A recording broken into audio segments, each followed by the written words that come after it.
เกิดเป็นคนมานี่เนาะมีแต่ทำเรื่องความซัวความเลวเกิดเป็นคนมาเนี่ยบ่เคยสิสรรหาอันใดสิ่งดีๆเข้ามาในชีวิตโอ้อีซาดซัวอีซาดหมาเออความเหี้ยของมึงเนาะบักปีเนาะมานั่งเว้ามานั่งว่ามึงอยากให้ผู้ใดผู้ใดสงสารมึงกูถามมึงเด้ฮะอันเรื่องทรงผมโอ้ยเรื่องกี่เรื่องเล็กๆน้อยๆมึงก็เอามาเว้ามึงอยากให้มันเป็นเรื่องใหญ่เป็นเรื่องเป็นอยากให้เป็นประเด็นเป็นบ่ฮะขึ้นซื้อว่าขี้ทุกข์คือกันกับมึงเด้อคือพวกมึงเนี่ยนะขอทานแดกมันบ่ได้แล้วแหละแต่นี่ต่อไปนะกูสิบอกสู่ให้นะแม่มันนั่งดูบอกดูหมอเอ้ยมันนั่งดูดวงว่าติมึงบ่ต้องไปเบิ่งมึงบ่ต้องให้อีคำขี้น่ะไปดูดวงให้มึงดอกมักกูสิดูดวงให้มึงเด้อนะมึงเบิ่งฝ่ามือมึงบ่มึงเบิ่งฝ่ามือมึงบ่ฮะฝ่ามือมึงน่ะมึงฝ่ามือน่ะขี้ทุกข์นะฝ่ามือบ่เคยได้โกยเงินโกยคำนะชีวิตมึงจะวิบัติย้อนอย่างวิบัติย้อนโอเคสันดานของมึงวิบัติบัดทุกสิ่งทุกอย่างนะแต่ขนาดหัวปอดมึงแท้ๆมึงยังโอเคมึงยังบ่ได้นับถือแม่มึงยังบ่ได้นับถือพระอยู่ในบ้านมือเดี๋ยวมึงจะแขกปากด่ามึงก็ด่ามึงจะแขกปากจะเว้าอย่างมึงก็เว้าไปทั่วทิพย์ทั่วเด่นบู๊จักว่าโอเคอันใดผิดอันใดถูกนะโอ้ยกูอยากเลี้ยงหมากูอยากเลี้ยงแมวโน่นนี่นั่นมึงไม่ต้องเว้าออกมาดอกยศวาตั้งแต่คนซัดกันยังบ่อยากอยู่กับมึงคิดเอาแต่เท่านั้นแหละนะปล่อยมันไปเป็นเล่ร่อนไปอยู่บนอื่นมันยังสิดีกว่ายังสิได้อยู่เขตยังอยู่ได้กินบ่ต้องมานั่งบ่ต้องมาได้ยินความปากความเว้าโอเคความพอความไพร่ความสะทุนของพวกมึงฮะข้ามาฆ่าหน้าหีนั่นก็คือกันสอยแมงวับอยู่หลังกล้องโอ้ยบักหน้านอแตดฮะมึงคิดบอกคันมึงเว้าอย่างออกมาน่ะสิมีคนเสือมึงคันมึงเว้าอย่างออกมามันมีผู้ใดสิฟังมึงฮะขนาดหัวปอดอีค้างโคกแท้เลยนะมึงนอนกับมันสมือน่ะมันยังบ่ได้ให้เกียรติมึงฮะแล้วมึงจะให้คนอื่นมาห้องมึงว่าโอเคโอ้ยบ่าวเอ้ยเท้าเอ้ยอย่าซิบอกมึงยังให้เขาห้องผัวมึงสั่นบอกขนาดหัวปอดมึงยังด่าแม่มึงน่ะฮะมึงยังบ่ให้เกียรติเลยมึงก็ยังบ่ให้เกียรติตัวมึงเองเลยมึงจะให้คนอื่นมาให้เกียรติผัวมึงได้จังไดกูถามมึงเด้ฮะบักแมงด่านบ่แม่นหน้าพ่อกูเด้นะบักแมงด่านะมันนั่นพ่อของอีตาเขนะผู้ชายที่ว่าโอเคมึงร่วมนอนร่วมมันหัวลมลงน้ำกันโอเคเกือบสักข่าว20 ปีอะฮะบ่มีคุณสมบัติความเป็นผัวบ่มีคุณสมบัติเป็นพ่อนะซุกมึงจะออกมาหาเงินหาคำซุกมึงเนี่ยนะออกมาเฮ็ดน้ำความระยำต่ำบ่อนอยู่ในโลกโซเชียลนะมึงงูจักเดียวบอกว่าโอเคมึงจะหาเงินให้มันแดกนะขนาดแม่มึงได้แท้มึงยังบ่ได้เลี้ยงแม่มึงมึงสิเว้าใส่ไผฮะมึงอยากเว้าใส่มึงโอ๊ยแม่มึงเอาห้องมึงหอบลูกหอบผัวไปสแต็กเงินแม่มึงอักยาโคตรแม่มึงนะคันแม่มึงบ่เฮ็ดจังซั่นโอเคพวกมึงก็สิมีสแต็กบ่มึงสิมีหน้ามีตาบ่ฮะมึงสิไปมุดหัวแล้วว่ามึงสิแล่นเข้าหาไผนะโอเคเขาก็บ่ลิ้นนะมึงก็ฮู้จักอยู่ฮะเขาเปียกหม้อเดียวเนี่ยนะก็ถือว่าโอเคชุบชีวิตมึงหรอไปนะกูสิบอกมึงให้กูเว้าเอาไว้เว้าเอาบุญมึงไปบุญหัวมึงละแต่ว่าหนังหน้าพวกมึงนี่ติอีเนละขุนขนอีเนละขุนขนฮะมีพันไปนั่งดูดวงโอ้ยเบิดมือเบิดเว้นบ่เฮ็ดอีหยังรอคอยจะวาสนาเบิดมือเบิดเว้นบ่รอบ่เฮ็ดอีหยัง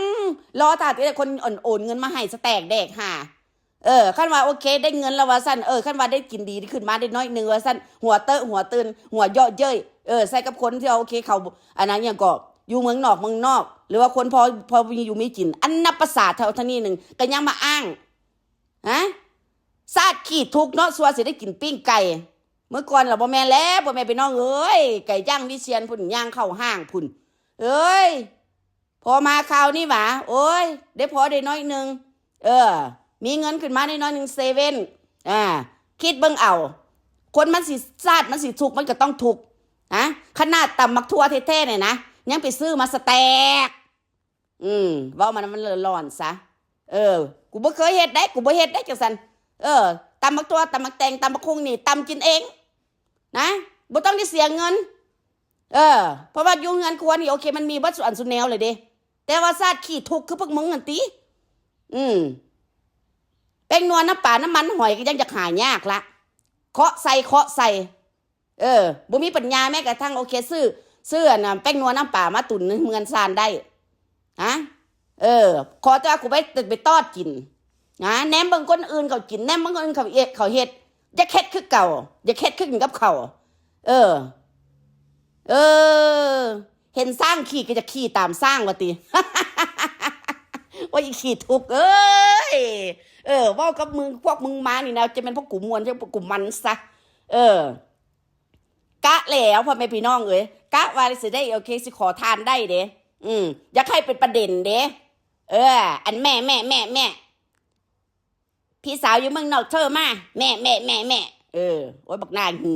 ผู้ใดสิโทรไปลิ้นมึงกูถามมึงเด้ฮะบอกซูเมอร์นี่นะคนอยู่เมืองนอกนะเขาฮู้ซื้อเสียงเรียงนามพวกมึงมาพอแหงละฮะนักต้มตุ๋นไงนักต้มตุ๋นข้ามศาสตร์นักต้มตุ๋นข้ามโขง